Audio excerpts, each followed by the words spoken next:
మాసాలుగా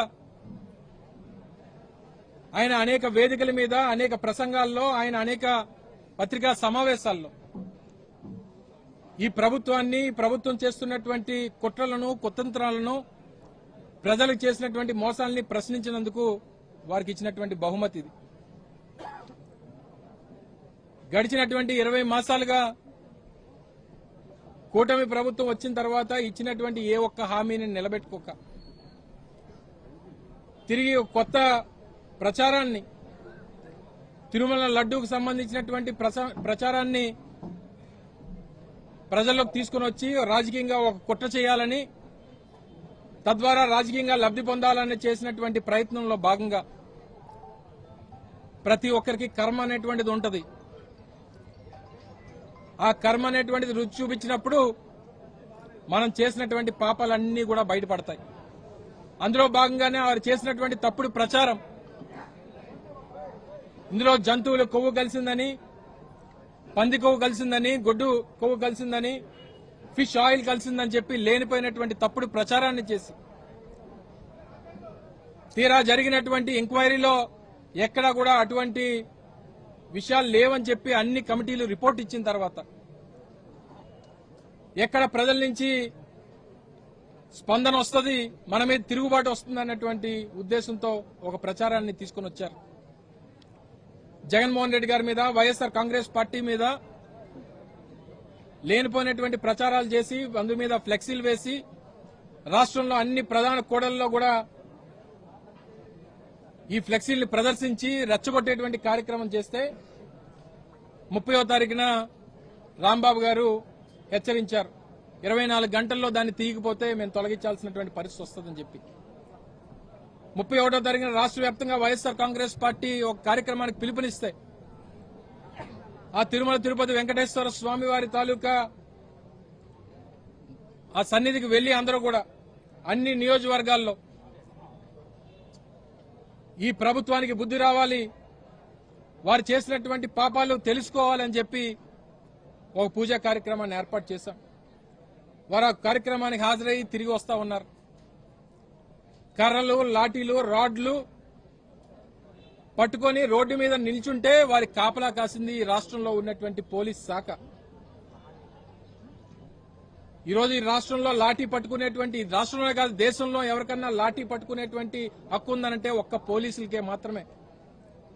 కానీ ఈ రాష్ట్రంలో తెలుగుదేశం పార్టీ కార్యకర్తలకి, కూటమి పార్టీలో ఉన్నటువంటి నాయకులకు కూడా ఆ లాఠీలు, కర్రలు, రాడ్లు పట్టుకునేటువంటి హక్కుని, అధికారాన్ని ఈ రెడ్ బుక్ రాజ్యాంగం ఇచ్చింది వాళ్ళకి. ఇటువంటి పరిస్థితుల్లో వచ్చి వారిని దాడి చేయాలని, వారి మీద భౌతికంగా దాడి చేసి వారిని గాయపరచాలో, హతమార్చాలో అనేటువంటి ప్రయత్నం చేస్తే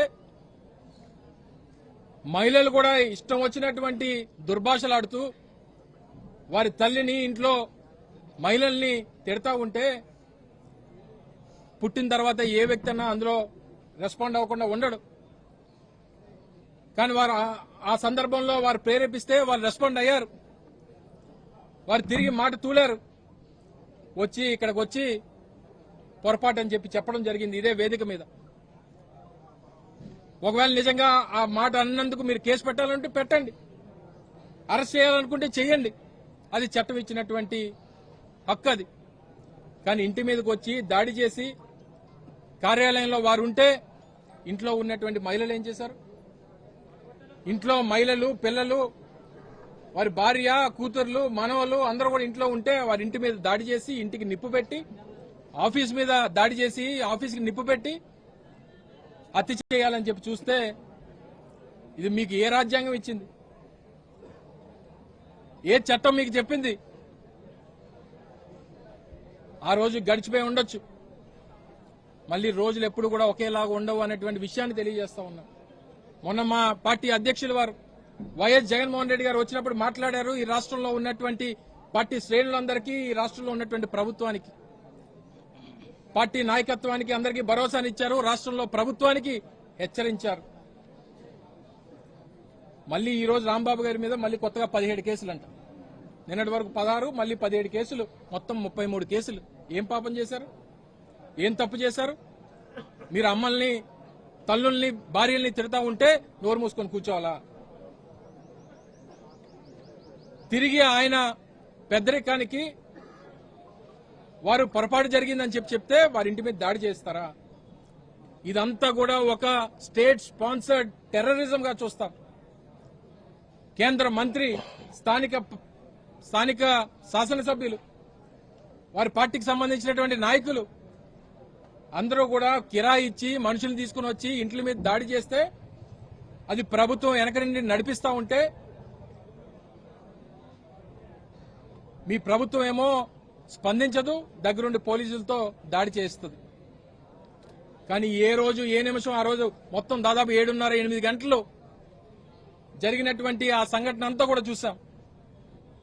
మీరు ఎంతమంది వచ్చి దాడి చేసినా, ఎంతమంది వచ్చి ఇబ్బంది పెట్టినా, ఎంతమంది వచ్చి చంపాలని చెప్పి చూసినా అంబట్ రాంబాబు మాత్రం ఎక్కడా కూడా తలదించినటువంటి పరిస్థితులు లేవు అన్నటువంటి విషయాన్ని మీరు అందరూ కూడా గమనించాలి. మీరు చేసినటువంటి పాపాన్ని ఈ రోజుకి ఎక్కడా కూడా రాష్ట్ర వ్యాప్తంగా, దేశవ్యాప్తంగా ఉన్నటువంటి ఈ సామాజిక వర్గం ఎప్పుడు కూడా మర్చిపోదు అన్నటువంటి విషయాన్ని తెలియజేస్తా ఉన్నాం. చంద్రబాబు నాయుడు, ఈ లోకేషో, లేకపోతే ఈ సోకాల్ ఆయన చెప్పు కింద పనిచేస్తున్నటువంటి నాయకులు ఎవరైతే ఉన్నారో వారిని చూసి భయపడేటువంటి కాలం పోయింది. తప్పకుండా రానటువంటి కాలంలో మళ్లీ వచ్చేది వైఎస్ జగన్మోహన్ రెడ్డి గారే. మీరు చేసినటువంటి ప్రతి పాపానికి, మీరు చేసినటువంటి ప్రతి గాయానికి తిరిగి వడ్డీతో సహా తిరిగి చెల్లిస్తామన్నటువంటి విషయాన్ని మరొకసారి ఈ సందర్భంగా తెలియజేసుకుంటూ, పిలుపునిచ్చినటువంటి వెంటనే ఇంత పెద్ద ఎత్తున మీరందరూ కూడా విచ్చేసి ఆ రోజు రాంబాబు గారిని కాపాడుకునేటువంటి దాంట్లో చాలా మంది స్థానిక నాయకత్వం, మహిళలు కూడా చాలా మంది వారికి అండగా నిలబడి వారిని కాపాడుకునేటువంటి దాంట్లో నిలబడినటువంటి వారందరికీ కూడా హృదయపూర్వకంగా వారికి అభినందనలు తెలియజేసుకుంటూ, తప్పకుండా పార్టీకి ఎవరికి కష్టం వచ్చినా అందరం తోడుగా ఉండాలి, నిలబడాలి, ఒక కుటుంబంగా కలిసి ఉండాలనేటువంటి విషయాన్ని మరొకసారి ఈ సందర్భంగా తెలియజేసుకుంటూ, వారి కుటుంబానికి మన అందరి తరపున హృదయపూర్వకంగా వారికి ధైర్యాన్ని కల్పించేటువంటి కార్యక్రమం చేసినటువంటి దానికి ఇచ్చేసినటువంటి ప్రతి ఒక్కరికి హృదయపూర్వకంగా ధన్యవాదాలు తెలియజేసుకుంటాం.